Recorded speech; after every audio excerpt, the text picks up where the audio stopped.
जदि आपण भी प्रधानमंत्री आवास योजना रे आवेदन करिछन आरो आपण भाबुथिबे केबे मिलबा आमको वार कलर जार द्वारा आपण भी जल्दी पक्का घर बनाबार लगी काम बोल करि पारबे। इतार भितर आवास योजना के नेकरी आसला गोटे बहुत बड़ अपडेट जेने आपण माने जानबार बहुत जरूरी। वीडियो के निहाती भावे लास्ट तक देखुन सब जानि पारबे।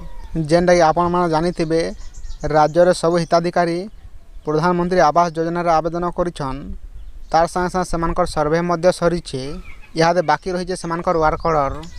आपण चाहले वार्क ऑर्डर मध्ये चेक करि पारबे आपनकर मोबाइल रो वेबसाइट रे rhodisha.gov.in वेबसाइट रे जेन मानकर ना रहितबा सेमाने निहाती भावे पक्का घर पाई पारबे।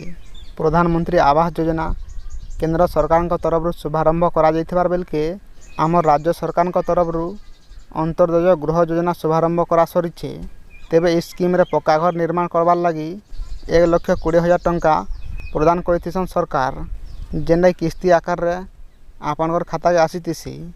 मिलिथिबार सूचना अनुसार आसबार मास ठानु वार्क ऑर्डर जारी करा जिबा जेने निजे भी आपण निजर आधार नंबर जरिया रे आपण वार्क ऑर्डर चेक करि पारबे आरो इथिरे सेमानकर ना अछि कि नै बोली जानि पारबे आरो जेन मानकर ना इथिरे थिबा सेमाने निश्चित भाव रे पक्का घर पाई पारबे।